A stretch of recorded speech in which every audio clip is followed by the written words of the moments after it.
A continuación, queridos oyentes de Radio María, les invitamos a escuchar el programa Catecismo de la Iglesia Católica, dirigido por el Padre José Ignacio Monilla.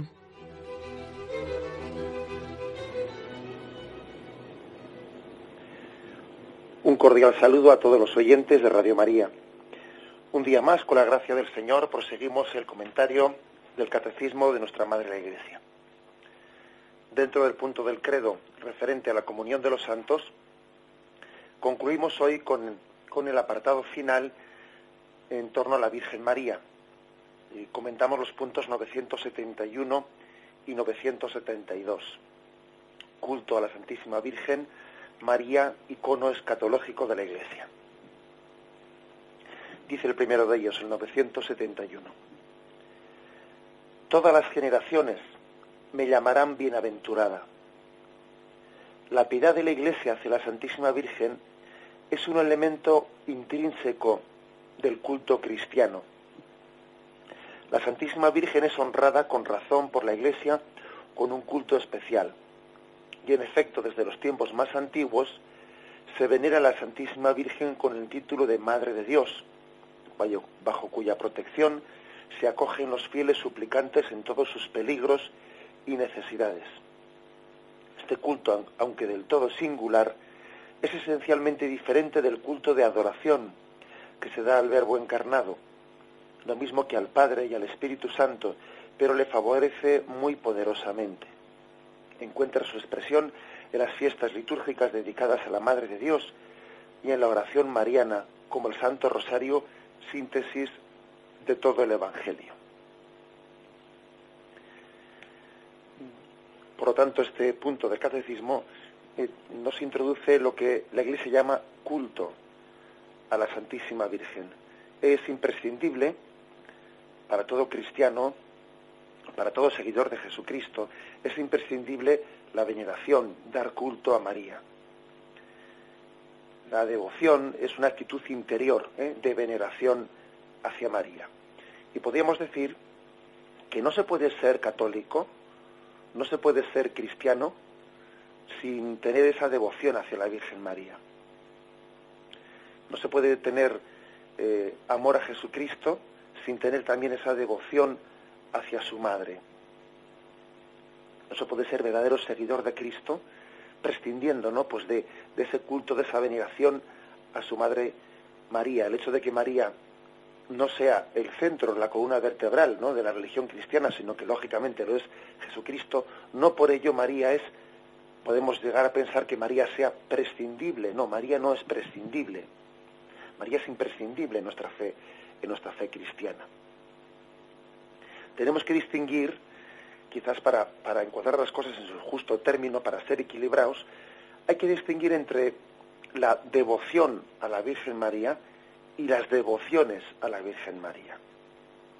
La devoción a la Virgen María es una, y las devociones son muchas, ¿no? Son caminos concretos a través de los cuales pues poder llegar a María, o formas concretas de expresión de esa única devoción. La devoción es del todo necesaria para nosotros. Si no tenemos devoción a María, eso es señal de un cristianismo enfermo. Eso es señal de una forma de vivencia del Evangelio pues poco equilibrada, en la que le falta algo, ¿no? Allí donde falta el rostro materno, pues hay una imagen enferma del cristianismo. A veces, por ejemplo, se peca de hacer unas determinadas imágenes del cristianismo muy abstractas, que parece que son casi pues una especie de elucubraciones o distinciones muy conceptuales, ¿no? Como si eso fuese cuestiones, como si el cristianismo fuese una cuestión de disquisiciones intelectuales, ¿no? Y a eso le falta un rostro materno. A veces también se peca de hacer una imagen del cristianismo casi reducida pues a un humanismo, ¿no? A una determinada función social, ¿no? Como si el cristianismo fuese una especie de ONG, pero también a eso le falta un rostro materno. Es importante, pues, tener una imagen plena, una imagen equilibrada, en la que no puede faltar el rostro materno de María. la columna vertebral, el centro de nuestra religión cristiana es Cristo, pero María es imprescindible. No podemos hablar de Cristo sin devoción a María. Ahora bien, creo que nos puede ayudar esa distinción que hemos hecho entre devoción y devociones. La devoción, pues es que es imprescindible para todos los cristianos, y las devociones, pues ciertamente sí que pueden formar ya parte de sensibilidades. Uno pues puede tener una sensibilidad hacia una determinada devoción, otro hacia otra, devociones concretas en las que se expresa la devoción.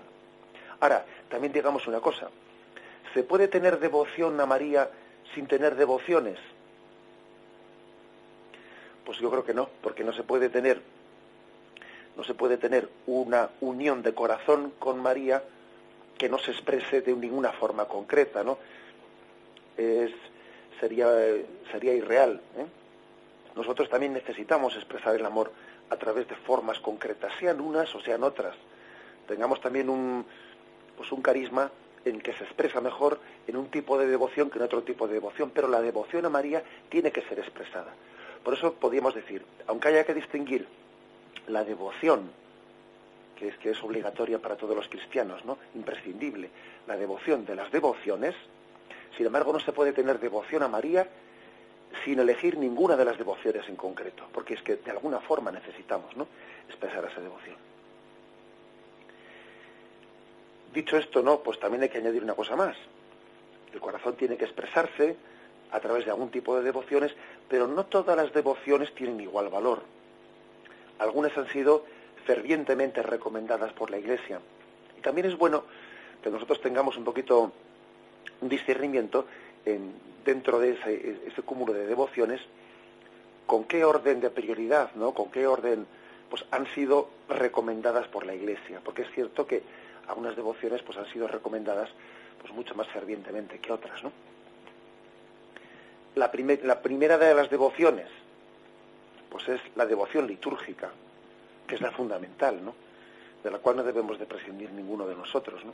La devoción litúrgica, que también expresa una devoción mariana, es la mejor devoción, porque en ella, a través del calendario litúrgico, ¿no?, de todo el año, se nos enseña a participar de los sentimientos de Cristo, y además se nos enseña a encuadrar la imagen de María en el misterio de Jesucristo. Lo bueno de la devoción litúrgica es que se presenta a María insertada en Cristo.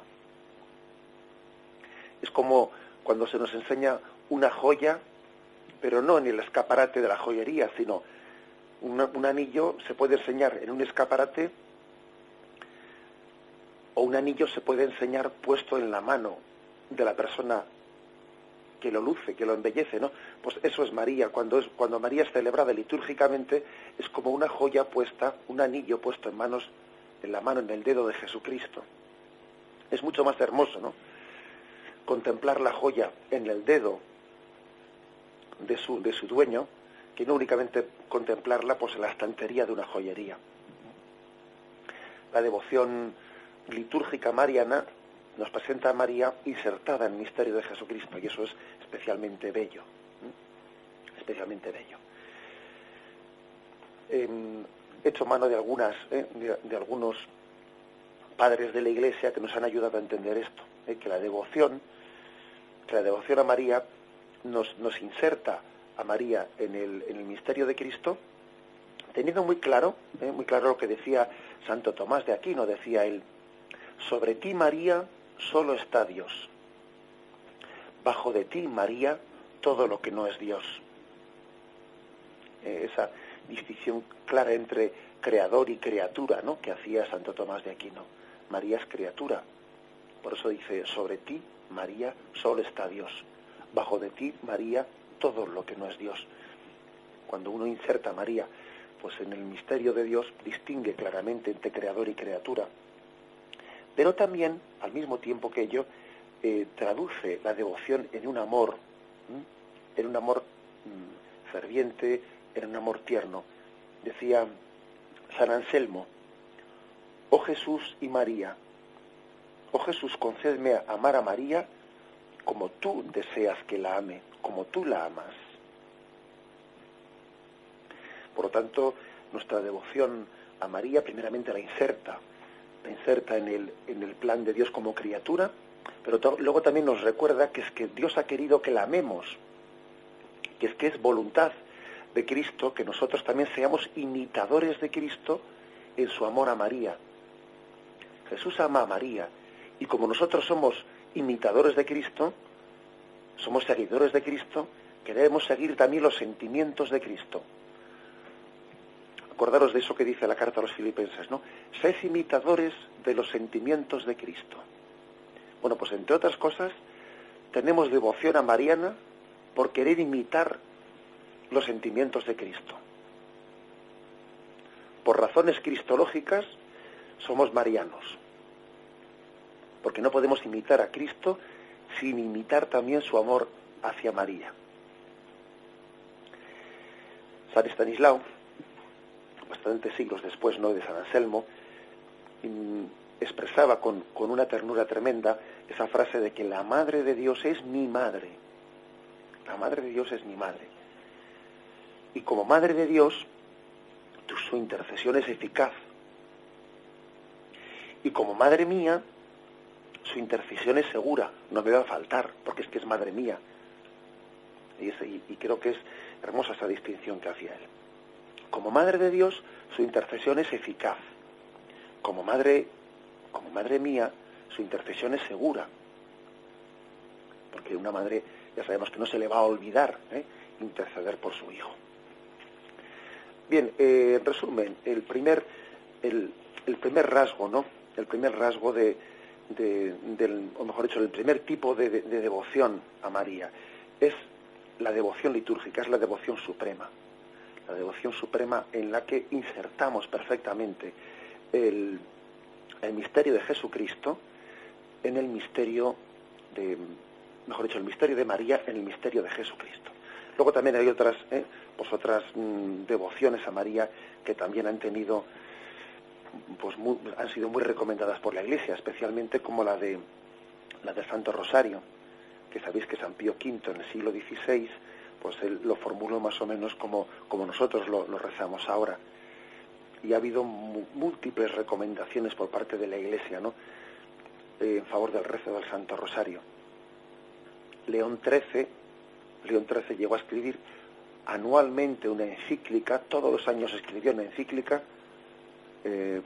hacia el culto, hablando del culto a María y especialmente aconsejando el rezo del Santo Rosario. También lo hicieron Pío XI, escribió una encíclica, Pío XII la escribió en el año 1951, Juan XXIII no llegó a escribir una encíclica, pero sí escribió distintas reflexiones de gran piedad. Pablo VI escribió la exhortación Marialis Cultus, y Juan Pablo II escribió una reflexión sobre el rosario, introduciendo en él una reforma que deja un poco como definitivamente formado la expresión del Santo Rosario en Rosarium Virginis Mariae, en el que introduce los misterios luminosos, completando así los gozosos, los dolorosos y los gloriosos, los misterios luminosos, referentes a la vida pública de Jesucristo. De esta manera, la Iglesia recomienda insistentemente, ¿no?, el Santo Rosario, acordándose de que Jesús nos dijo que orásemos sin desfallecer. Pedid y se os dará, llamad y se os abrirá. Y esa petición de Jesús de que tengamos, ¿no?, una oración constante, pues también se traduce en una forma muy hermosa que es la oración del Santo Rosario.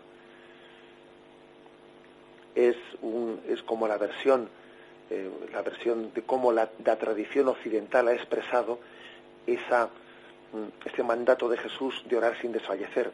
Igual que la tradición oriental pues ha primado más la oración litánica, tal y como por ejemplo expresa el libro del peregrino ruso, o tantos otros padres de que recomiendan hacer una oración litánica, por ejemplo a través de esa expresión Jesús misericordia, dejándose empapar, ¿no?, por esa repetición litánica.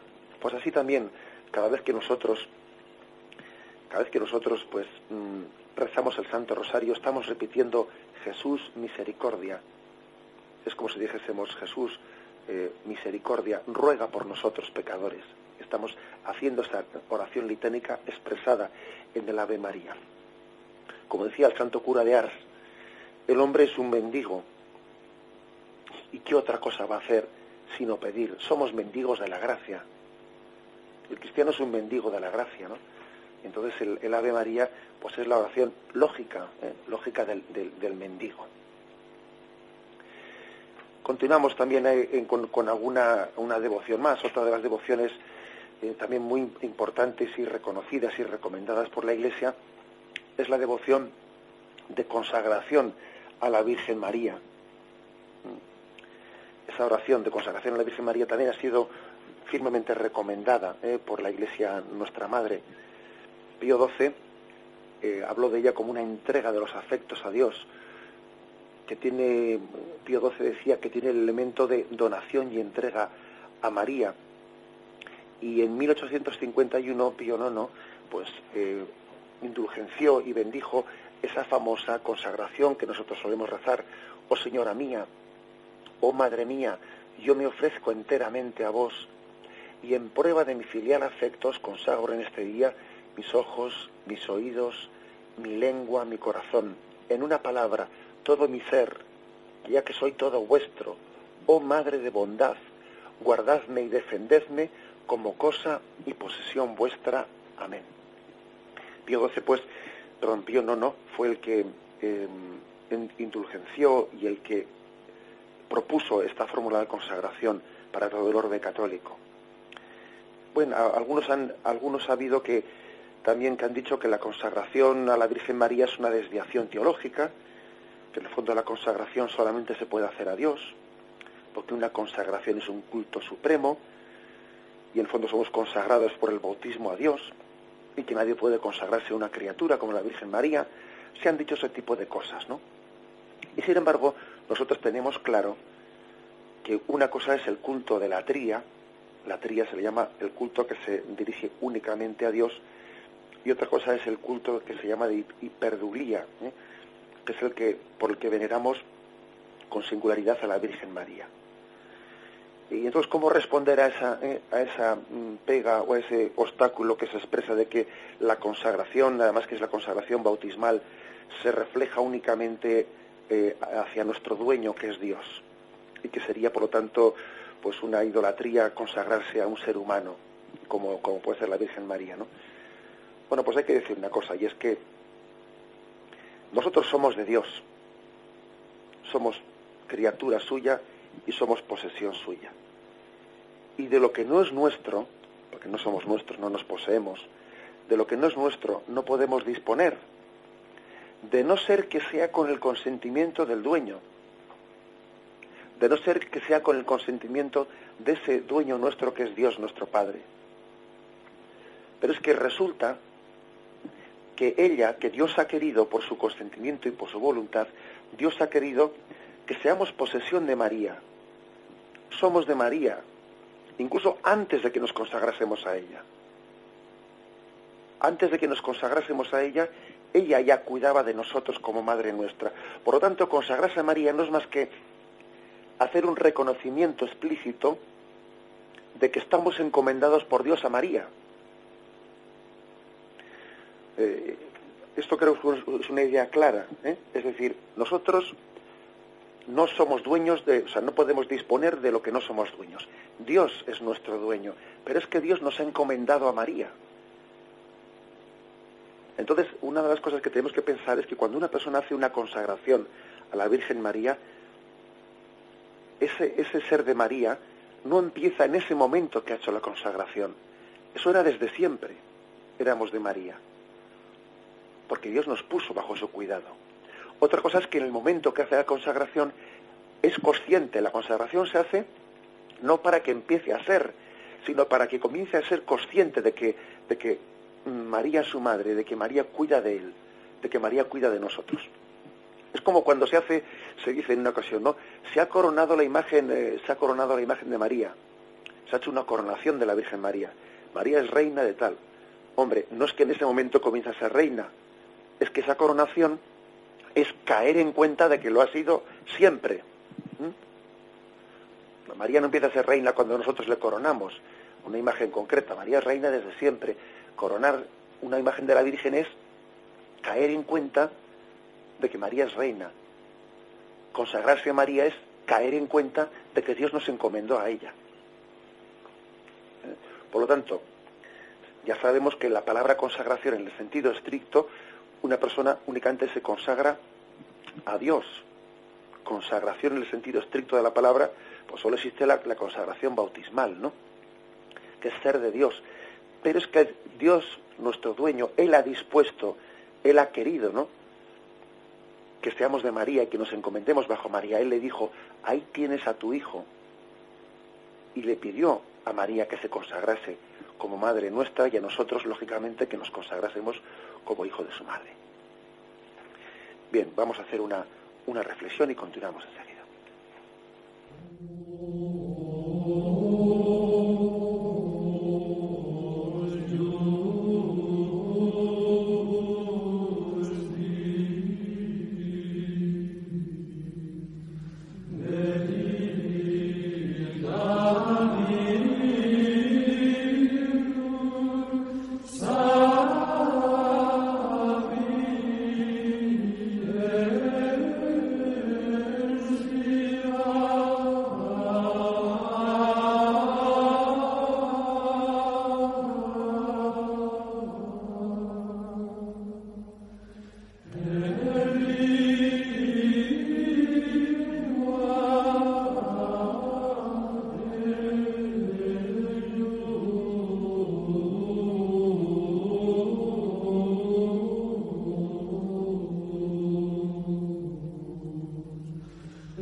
Y existen también más devociones a María.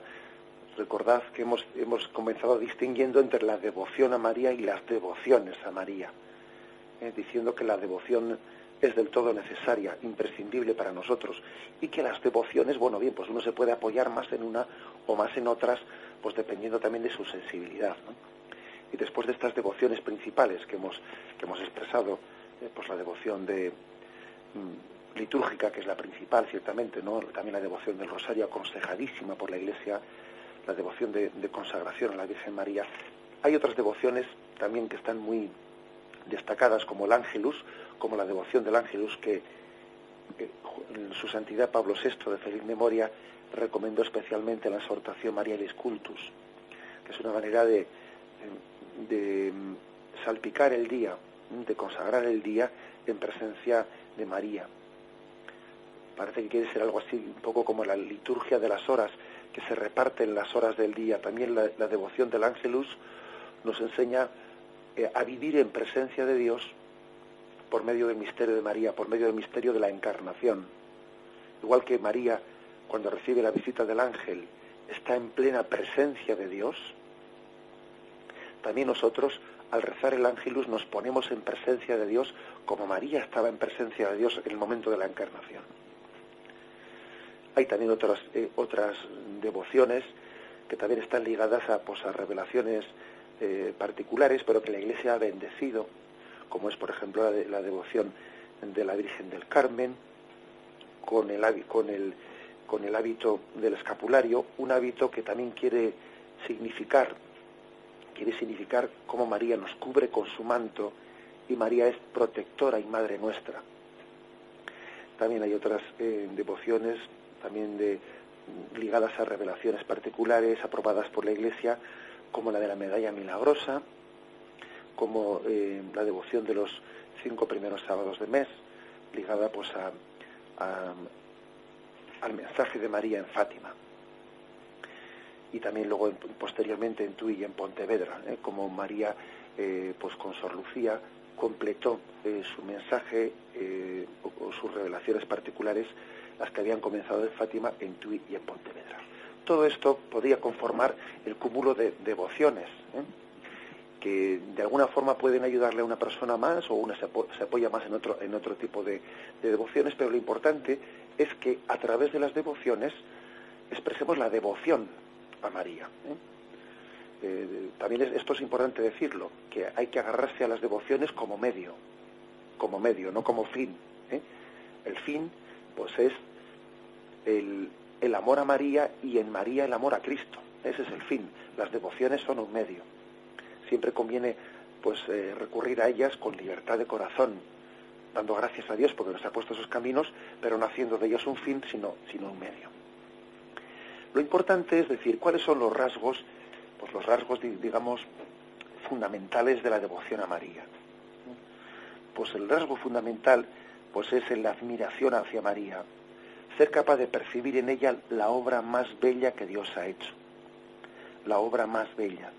Cuando decimos esa frase que hemos hecho antes de mención de Santo Tomás, sobre ti María solo está Dios, bajo de ti todo lo que no es Dios, con ello estamos reconociendo que María es la obra más grande de la creación, la obra más hermosa de la creación. Tenemos con ella una relación pues singularísima, una relación de maternidad y de filiación hacia ella, ¿no? Porque mientras que la madre, nuestra madre de la tierra, está llamada a darnos a luz, ¿no? Pero una vez que nos ha dado a luz también nos va educando, pero la educación de la madre poco a poco va conllevando que los hijos pues se van independizando de ella y tienen que ir tomando sus propios caminos, ¿no? Y un día también dejar la casa de la madre, y la madre encauza a sus hijos, pero después les tiene que ir dando esa libertad. Sin embargo, la maternidad con María todavía es mucho más intensa que la maternidad carnal de esta vida, porque así como la maternidad carnal de nuestra Madre de la Tierra, según va avanzando nuestra vida, cada vez vamos dependiendo menos de nuestra Madre de la Tierra. Sin embargo, con nuestra Madre del Cielo pasa al revés. Según la vida cristiana va avanzando, cada vez estamos más bajo el influjo y más en intimidad con la Madre del Cielo. María, nuestra Madre, cada vez es más madre según avanza nuestra vida. También, por otra parte, que es verdad que nuestra devoción a María se centra en que ella puede decir perfectamente la palabra de San Pablo: sed imitadores míos como yo lo soy de Cristo. Si eso dijo San Pablo, ¿qué no puede decir María? Sed imitadores míos, pero en la medida en que yo lo soy de Cristo, porque yo lo soy de Cristo. O sea, estamos llamados a mirar a María, y al mirarla como si ella se hiciese transparente y ella transparente a Cristo. Es como si confundiésemos el rostro de María, como cuando uno lo mira profundamente y de repente se desdibuja y aparece Cristo en ella. Algo así. Admiramos a María y en María admiramos a Cristo. Además, hay que decir que en el caso de María, algunos teólogos hacen la distinción de que no se trata de una imitación extrínseca, sino que es una imitación intrínseca, es decir, que ella misma nos da la gracia, nos da el don de poder imitarla. Es una gracia recibida de manos de María, ¿no? El poderle imitar y recibir en ella el don de Cristo. Ella misma nos da la gracia para ello. Estos son los rasgos principales de devoción, ¿no? La admiración y la imitación hacia María para descubrir en ella el rostro de Cristo. Hay algunos errores, ¿no?, de los cuales tenemos que estar siempre atentos frente a ellos. Errores pues de diverso signo, ¿no? El más frecuente en nuestros días pues es el de los que dicen: a mí me basta Jesucristo, yo no necesito de María, ¿no? Un error de influjo pues protestante, ¿no? Diciendo que María es una criatura y que a uno le basta a Cristo sin necesidad de ella. Y es como si un niño dijese que a él le basta la vida que ha recibido de Dios sin que necesite de la madre a través del cual Dios le ha concebido. Pues sería algo así. Pues claro que nosotros hemos recibido la vida de Dios, pero Dios se ha servido de nuestra madre que nos ha engendrado, ¿no? Entonces nadie puede decir: a mí Dios me dio la vida, mi madre, bueno, pues puedo prescindir de ella. No, eso es una Eso es un pecado de soberbia y es un no agradecer los medios a través de los cuales Dios te dio la vida. Dios te dio la vida, sí, pero te la dio a través de tu madre. Tú no puedes decir soy seguidor de Cristo y prescindo de María. Pero también puede haber algunos errores de signo contrario, que con buena voluntad hay personas que a veces pueden utilizar expresiones de devoción a María o de ensalzar la figura de María, con las cuales hay que tener un poco de cuidado. Por ejemplo, pongo algún ejemplo concreto. A veces se habla de María en algunas obras, en algunas predicaciones, como que María es el rostro de la misericordia frente a la justicia de Dios. Entonces María, pues, frente a la justicia de Dios, hace que nosotros, pues que en vez de caer la ira de Dios sobre nosotros, María de alguna manera nos consigue el perdón, ¿no?, frente a la ira de Dios. Bueno, a veces que hemos escuchado eso, pues hay que decir que eso no es correcto. Está dicho con buena voluntad, ¿no?, nos imaginamos, pero no es correcto, porque María es el reflejo de la misericordia de Dios. El rostro materno de María, pues no es más que una participación en esta excelsa criatura humana, una participación del Dios rico en misericordia. Por lo tanto, no conviene, por ensalzar a María, estar como contraponiendo a María con Dios nuestro Señor. No hay que contraponerla, es que ella es reflejo de Dios. En resumen, ¿no?, y concluimos así el punto 971. El culto a la Santísima Virgen María nos enseña, es un instrumento maravilloso, ¿no?, para finalmente poner nuestro corazón en Dios. María finaliza, ¿no?, nuestra devoción en ella, hacia ella, la finaliza en Dios. Y hace que al final seamos los perfectos, nos enseña a ser los adoradores a Dios. No en vano, cuando rezamos el Santo Rosario, fijaros, después de haber rezado las 10 Ave Marías, decimos gloria al Padre, al Hijo y al Espíritu Santo. Es decir, María nos enseña a ser glorificadores de Dios. Lo meditamos y continuamos enseguida.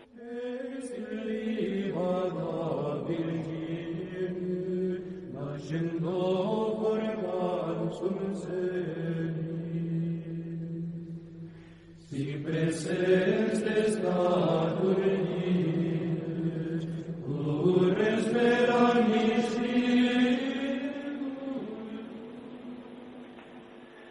Dice el punto 972, que tiene como título María, icono escatológico de la Iglesia. Después de haber hablado de la Iglesia, de su origen, de su misión y de su destino, no se puede concluir mejor que volviendo la mirada a María para contemplar en ella lo que es la Iglesia en su misterio, en su peregrinación de la fe y lo que será al final de su marcha, porque le espera para la gloria de la Santísima e indivisible Trinidad, en comunión con todos los santos, aquella que la Iglesia venera como la madre de su Señor y como su propia madre. Entre tanto, la Madre de Jesús, glorificada ya en los cielos en cuerpo y alma, es la imagen y comienzo de la Iglesia que llegará a su plenitud en el siglo futuro. También en este mundo, hasta que llegue el día del Señor, brilla ante el pueblo de Dios en marcha como señal de esperanza cierta y de consuelo. Bien, utiliza este último punto una expresión que es digna de hacer una reflexión sobre ella. María, icono de la Iglesia, icono escatológico, ¿no? ¿Qué significa la palabra icono? Evidentemente la palabra icono nos recuerda a los iconos, que son esos dibujos, ese arte oriental, que está, yo creo que está especialmente dirigido, el arte oriental, a veces no tanto como el arte nuestro, ¿no?, que nuestro arte occidental busca más en sí la realización un poco material de la belleza, sino que el arte oriental lo que pretende es, en vez de hacer un esfuerzo de buscar en esa obra que el artista está haciendo un fin en sí mismo, hacer del icono una especie de espejo que nos abra a la contemplación, a la meditación de algo invisible. Los iconos han sido una obra de arte en la que el artista no ha querido expresar una belleza que sea un fin, sino un medio. Así, por ejemplo, pues en los cuadros occidentales, pues hay multitud de detalles en los cuales el artista se expresa, queriendo en ellos pues reflejar en el lienzo, en ese lienzo toda la belleza. Y sin embargo el icono oriental, el icono quiere tener una belleza sobria para que quien lo está contemplando a través del cuadro entre en lo que está escondido detrás de él. Bueno, es como una especie de imagen visible de un misterio oculto, ¿no? De un misterio que supera eso que es visible. Y en ese sentido se dice que María es icono. Icono de algo que está oculto detrás. Icono de la belleza de Dios. Igual que también, por ejemplo, se dice que el cuerpo es el icono del alma. El alma está oculta en el cuerpo. El alma se expresa a través del cuerpo. La corporalidad es expresión del alma. Se dice en ese refrán popular que los ojos son el espejo del alma. Algo así. Esto es lo que significa ser icono. Cuando decimos que los ojos son el espejo del alma, es como hacer referencia a que uno, si se fija en los ojos de una persona, ve en ellos la interioridad de esa persona, ve su tristeza, ve su alegría, ve su sentimiento interior en los ojos, ¿no? Bueno, pues eso es lo que es María. María es como esos ojos a través de los cuales vemos, ¿no?, el misterio de Dios oculto a través de ella. Como el cuerpo es icono del alma, pues así María es el icono de Dios. Es una de las formas concretas de expresión. También la tradición popular ha hecho referencia a esa comparación entre el sol y la luna. La luna no brilla con luz propia.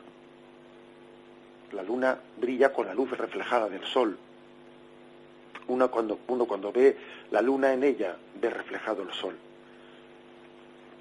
Por eso, cuando Jesús dice en el Evangelio, yo soy la luz del mundo, María perfectamente está reflejando esa luz. En momentos de oscuridad, en los cuales a veces no, pues el hombre cuando está en sus noches oscuras no es capaz de contemplar esa luz de Cristo porque se ha alejado de ella o porque está en medio de una noche oscura, que Dios mismo ha permitido esa oscuridad para su purificación. Pues María aparece como el faro encendido en medio de la noche para reflejar esa luz y decirnos por dónde se marcha, ¿no?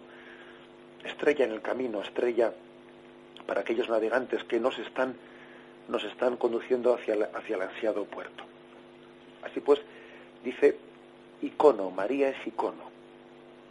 Pero dice icono escatológico, con lo cual estamos como diciendo que María es como un adelanto, como las arras de lo que está por llegar. En María vemos la promesa realizada, lo que eso que Dios nos ha prometido, lo vemos realizado en María. Es como diciendo, para que veas que no te estoy prometiendo algo que es irrealizable. En María, eso que para ti es una esperanza, en ella ya es una plena realidad.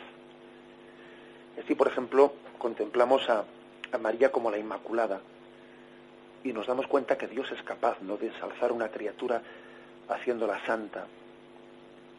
En María ha sido por el camino de la inocencia y en nosotros tiene que ser por el camino de la penitencia. Hay dos caminos para llegar a Dios, el de la inocencia y el de la penitencia. El nuestro es el de la penitencia. Y una de las cosas que a veces más nos cuesta creer es que Dios nos puede hacer santos. A veces es más... No, a veces no. Yo creo que es mucho más fácil creer en la existencia de Dios que creer en que Él nos puede santificar, nos puede hacer santos. Porque como estamos ya a veces desesperados en nuestros propios pecados, pues que estamos continuamente cayendo en ellos, pues por eso se levanta la figura de María. Porque Dios te dice, lo he hecho en ella y lo haré en ti. Mira ese icono y mira lo que quiero hacer en ti. Si lo he hecho en ella, lo haré en ti.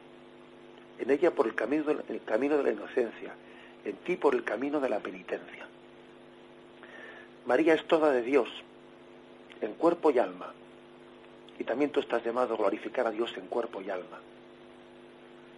y también los santos que están en el cielo todavía esperando la resurrección final y esperando que sus cuerpos se unan a esa glorificación, miran a María viendo en ella lo que Dios hará con ellos el día de la resurrección final. Y nosotros vemos en María esa comunión que tiene con todos, ¿no? Con todo el cuerpo místico.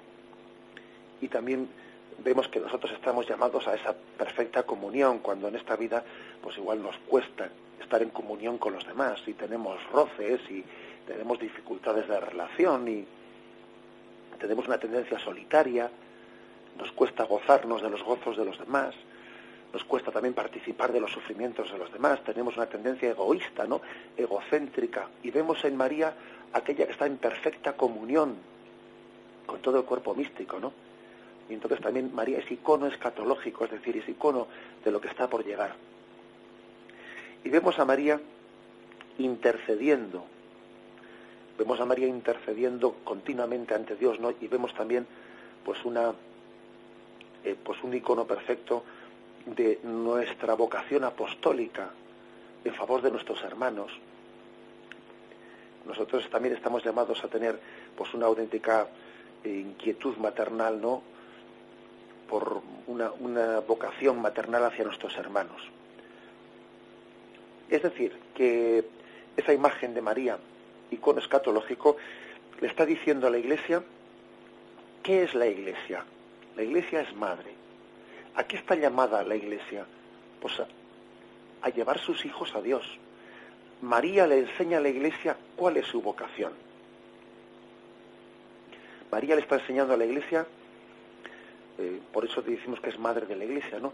Le está enseñando cuál es su más íntimo ser, dar a luz a Jesucristo en sus hijos. Por eso se dice que es icono escatológico de la Iglesia. Es icono para nosotros y es icono para la Iglesia, ¿no? Bien, dejamos de esta manera pues esta reflexión con la que concluimos la parte del credo referente a la comunión de los santos. Comenzaremos a partir de mañana, Dios mediante, que era el perdón de los pecados. Me despido con la bendición de Dios Todopoderoso, Padre, Hijo y Espíritu Santo, descienda sobre vosotros. Alabado sea Jesucristo.